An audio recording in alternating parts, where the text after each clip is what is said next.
It's morning. Somewhere the sun's shining. Sun's not going to be shining around here for a while in prayer meeting. This time next week, it'll be 5:30. Like it is now. No, that was mine. I hope everybody's had a good day so far. It's been a long time since we've been in Ezekiel, it seems like. I did. I forgot how far we got. Does anybody know where we are in Ezekiel? We were in 8. We're in chapter 8. You're exactly right. Now, next question, how far in chapter 8? Well, we've made it through the first 6 verses in chapter 8. We're ready to pick up with verse number 7. It's good to see everybody here tonight on this cold, chilly night. Anybody's hands cold?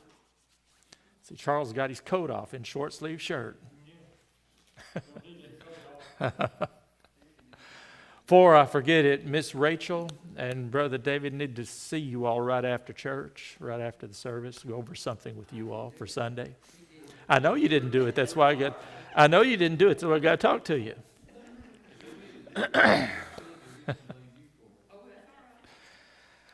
All right, Ezekiel chapter 8. In the book of Ezekiel, we're in the section now then dealing with some of the messages that God is going to be giving to the people, and he's giving these messages to Ezekiel. We've talked about chapter 8 being kind of an apologetic chapter. Not an apology, but apologetics in the sense of understanding or knowing why something is happening.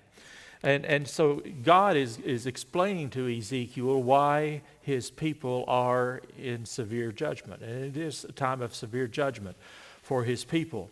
And then, of course, Ezekiel, as he's preaching the Word of God, it's explaining to the people why they are being subjected to such great judgment. That doesn't make it any easier for the people to accept that. As a matter of fact, if you read through the book of Habakkuk, in the book of Habakkuk, again, God is explaining through his prophet Habakkuk why the people are facing judgment. And God says, it's because you've done this. And then the people said, well, when did we do that? I mean, they were in a state of denial. And kind of over and over again, there's charge after charge after charge, and the people just blatantly said, well, we're not guilty of that. We didn't do any of that, when they had. And so they just would fail to take responsibility for their actions and for the result of their actions and their sin. And so here we have God is explaining why the people are in judgment. And in the first 6 verses of chapter 8, we talked about how that this was the reason. One of the reasons was because of the spiritual abominations. Their spiritual abominations. They had fallen into idolatry. They had fallen into immorality. And as a whole, as a people. Let's look at those first 6 verses again, and just as by way of review. It came to pass in the 6th month, in the 5th day of the month, as I sat in my house, and the elders of Judah sat before me, that the hand of the Lord God fell there upon me. Then I beheld, and lo, a likeness as the appearance of fire, from the appearance of his loins even downward of fire, and from his loins even upward, as the appearance of brightness, as the color of amber. And we're getting again another glimpse of the visions that he saw in the opening chapters of the book of Ezekiel. And he put forth the form of a hand and took me by a lock of my head, and the Spirit lifted me up between the earth and the heaven, and brought me in the visions of God to Jerusalem, to the door of the inner gate that looked toward the north, where was the seat of the image of jealousy, which provoketh to jealousy. So here he said one of the problems, one of the issues here that the people were doing was had the image of jealousy. And behold, verse 4, the glory of the God of Israel was there, according to the vision that I saw in the plain. Now, what's going to happen to the glory of the Lord as time goes by here in the book of Ezekiel? It's going to disappear. It's going to go away. The glory of the Lord is going to be removed because of the sins of the people. And then verse 5, then he said to me, Son of man, lift up your eyes now the way toward the north. So I lifted up mine eyes the way toward the north. And behold, northward at the gate of the altar, this image of jealousy in the entry. And he said, furthermore unto me, Son of man, seest what they do? Even the great abominations that the house of Israel committeth here, that I should go far off from my sanctuary. In other words, that he should leave the temple, as he's going to do. And but turn thee yet again, and thou shalt see greater abominations. So here, a spiritual abomination of the nation. Now, it's one thing when the people commit sins, individuals commit abominations or sin, but when the nation itself has turned away from God. And again, the abomination, the spiritual abomination of the nation. But then that's not the end of it. He closes out verse number 6. He says, but yet turn thee yet again, and you're going to see even a greater abomination. Well, I wonder how much worse can it get? Well, and we'll look at that second abomination tonight. But it's interesting, just looking ahead, when he gets to the end of talking about that second abomination, he says almost exactly the same thing. I'm going to show you something even greater. Even a greater abomination. So it's a picture here of a nation, of a people spiraling downward and downward and downward. And you think, how long is it going to be before they reach bottom? You know, so these abominations. First of all, the spiritual abomination found in verses 1 through 6. Now then in verse 2, it gets down on a personal level. Looking now then at individuals, personal abominations, beginning in verse number 7. And let's look at these verses here, verses 7, I think through 13, but we'll stop when we need to.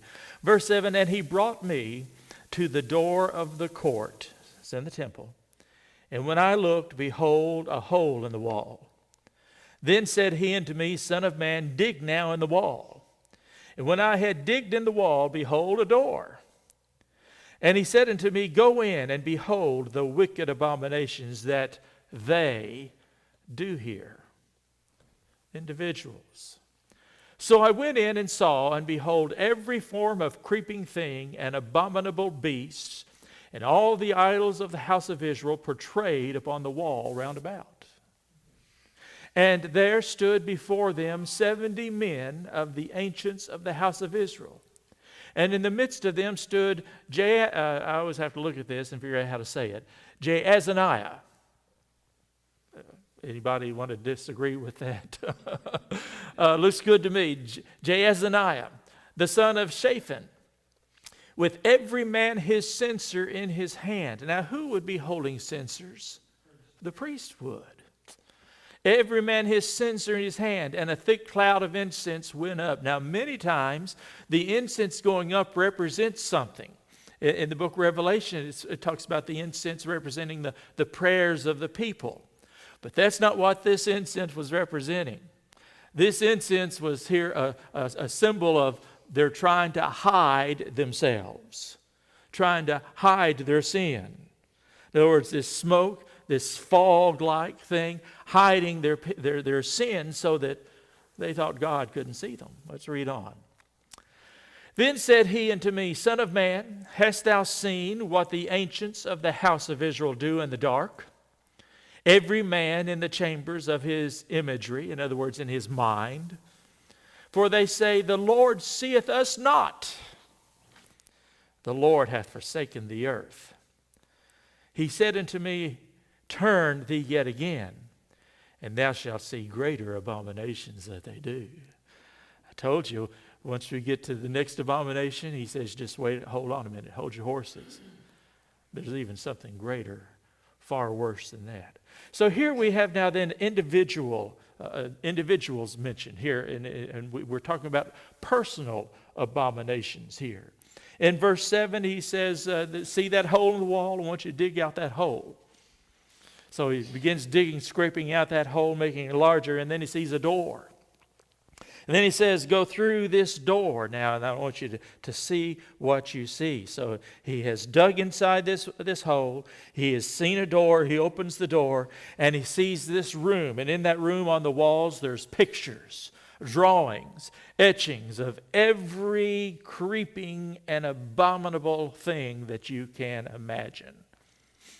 Probably some rats that were drawn on that wall, and snakes, and all kinds of creepy things like that that make us kind of shudder. You know, we just went through Halloween, and in our neighborhood, more people go in for Halloween decorations than they do Christmas decorations. Have you noticed that anywhere around about where you've driven? And some of those displays are creepy, you know, and kind of remind me here when I was reading this of what he saw there on the walls. So all kinds of creeping things, rats and reptiles and unclean animals that are there on the wall. I wonder what that's going to represent. Well, then we get to verse 11 and we find out there's a group of people there, a group of 70 men of the ancients of the house of Israel. These are rulers and elders and as they have their censors, priests, important people, rulers of the people of the house of Israel. And in the midst of them, we find that there is this individual, Jaazaniah. Well, who in the world is Jaazaniah? Well, we know that he is the son. We know who his father is. He's the son of Shaphan. So who are these two men? Well, Jaazaniah, the son of Shaphan. Who was Shaphan? Shaphan was a scribe. We know that much about him. Now, what was the purpose of the scribes? Writing. They were intellectuals. They knew the language. They knew how to read. They knew how to write. And they were smart with that. You might think of them as being the record keepers. They were the ones who wrote down the histories of everything that happened. They were the ones that whenever they met together and made decisions, they were the ones who took the minutes, and recorded the minutes and the activities, the actions that were done. So these were some important people there in the temple. And they had a lot of power and a lot of authority. And Shaphan was one of those individuals. And many times, the sons would follow in the footsteps of their fathers. And so in all likelihood, look at it again here, Jaazaniah, Mr. J, we'll call him here, was probably one of those scribes as well, and an influential leader there among these people. But what do we know about these men? Nothing spiritual about them at all. They were idolaters. They were wicked in their heart. Yes? This is not the Shaphan that found the scrolls? I don't know, but probably not. But I don't know. Not the one that protected Jeremiah? Yeah. It might have been, but I don't know. But he was a scribe. He was there with these men as well. And they were burning incense so that smoke was coming up. And they thought they were there in secrecy. They thought that no one could see them. Well, even more than that, they thought that God couldn't see them. One of the reasons they felt that way is because they had claimed and they argued God had left them. God has left them. That's why we have been invaded. That's why we are under subjection to this foreign power, to the Babylonians. It's all because God left. In other words, it's all His fault. So once again, what are they doing? They are neglecting to take responsibility for the condition of the situation that they have found themselves in. They're in this place, a place that they thought was secret and that they could not be found out. Verse 12 speaks about their imaginary or their imagery, their mind. That's their mind. And here, these images, these pictures that they have in their mind. And these pictures that we see portrayed on the walls there are picturing what is in their mind. And it's not specifically, literally, these creeping things, but it is the sordid and the filthy things that they have concocted in their minds, that they have seen, that they have imagined, and all the filth that is in their mind. God is showing Ezekiel here the personal abominations of the people of God. He takes them into this place that they thought was a secret. It was a secret place. Through the hole in the wall, through the door, into this room where there's no windows. Just a dark, secret place. Each and every one of us here in this room tonight. If you're watching through our streaming, appreciate Kevin helping to get that taken care of tonight and get it corrected and fixed. And we got our sound and video and equipment all moved over now, and everything seems to be working properly.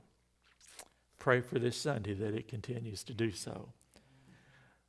But we all, every one of us, have a secret place. It's a place where nobody else knows anything about. Nobody's able to see into that secret place that each and every one of us have. Except God. God's able to see into that secret place. He's able to look into that place. Sometimes it's a dark place. Sometimes we have allowed things to accumulate there that ought not to accumulate there. That secret place is the Bible refers to that as our heart. I'm not talking about the physical heart that's beating and pumping blood through your body. The Bible does not use the word heart in that sense. It's not talking about the physical pump, the physical heart that pumps blood. It's talking about your spiritual heart. We all have a spiritual heart. And it's talking about things that only we can see, the only things that we know that are there. Nobody else knows anything about it. Nobody else gets into that secret place. It is in that secret place, folks, where true worship occurs. Worship is not what goes on in this building. Worship is what goes on in that secret place, in the innermost secret place, inside our heart, our spiritual heart. And it's a place that God sees into. And God, just like an x-ray, is able to penetrate and see into that secret place. What does He see? Well, He sees who we are. He sees what we are. He sees what we have done. He sees the thoughts that we have, the images that are there. And the writer of Proverbs tells us that as a man thinks in his heart, so is he. That's the real individual. So he shows Ezekiel this secret place that's not really so secret after all. And then he shows Ezekiel the sordidness, this sordid place that is there. The rats, the reptiles, the creepy things that are found on the walls representing the images and the dirty things that are in the minds of those individuals. Ezekiel's seeing a picture of what is in those individuals' minds, and what he sees is filthy, dirty, sinful. We all have images that are in our mind, and how do those images get there? Because of the things that we've looked at. Sometimes we look at things that aren't pleasing to God. And God convicts us of that. We repent of that. Does God forgive us? Absolutely. But are those images erased? Those images, those thoughts, those things are still there. And Satan uses those to pull us down. Uses those things to make us think, well, God can't use us anymore. God forgives us, but we are constantly fighting a battle to forget those images and to not dwell on those pictures that we have allowed into our minds. And it's a serious problem. for us as Christians. And it's a problem that is growing significantly in our country in the day and age in which we live. People see images and things on the internet, on TV. I mean, you can't watch TV anymore without, used to, we would blush. But too many times we've gotten used to those things. We don't blush anymore, do we? But we see these things on TV, magazines, in the movies, trash things, things that enslave people today. Society is enslaved by all of these things that we're talking about tonight. And our culture, our society likes to speak of it as an addiction. You know, we're addicted to this, we're addicted to that. And you know, when we talk about being addicted, you know what we can do? We can just kind of wash our hands of it. Say, well, it's not really my fault. You know, it's just an addiction. When in reality, what is it? It's sin. It is out and out sin and rebellion to God. So if we can call it an addiction, we can kind of get off the hook. But it's sin, and sin enslaves. And even though God forgives, we still have those things in our mind that are so difficult to get rid of. Well, we read here in Ezekiel, in these verses, these people, these individuals are trying to cover it up. They think that it's all in secret. They think that God doesn't see it. They think they're safe there in their hidden secret place. But then all of a sudden, Ezekiel comes in and shines a flashlight. The light of the Lord, the light of His Word flashed upon that place. And the picture there is that God sees, God knows all things that are going on. The writer of Hebrews says this in chapter 4, verse 13. All things are open and naked before the eyes of Him with whom we have to do. God sees everything, knows everything, and He knows our heart. So God shows him, Ezekiel, the spiritual abominations. And then here in these verses, the personal abominations. But the sad thing is in verse 13. Turn thee yet again, and you will see greater abominations that they do. Anyone have any thoughts or things you'd like to add to our discussion tonight? Well, in portions of 8, 12, 14 says they were in darkness to hide from God, they claim to have a bad individual. So they trying to hide up in darkness so God won't see them, what they think. Right, God will see them your way. right. Can't hide from God, can't run from Him. Yes. We hate to be deceived, and yet self-deceit is probably the biggest sin of any. That's good. You hate a liar, but every one of us live a life of live our own lives, have our lies, our secrets. Yeah. And they'll all be exposed one day, won't they? Go ahead. It's not on tonight's part, but when we started, we talked about Son of Man capitalized and non-capitalized. I did a little study on that, and that term Son of Man is used 94 times in Ezekiel. And when it is used as a capital grammatically, that is when he is addressed as a proper noun. It says, and he said unto me, proper noun, Ezekiel, or capital Son of Man. When it has the lowercase, such as in verse 15 up here, hast thou seen this, O Son of Man, lowercase, it's as if he's saying preacher, prophet, some descriptive term. So grammatically, I don't know why it was done that way scripturally, but grammatically, if you see the capital, you could replace that Son of Man with the proper name Ezekiel. I got you. Okay, it makes a lot of sense. We do the same thing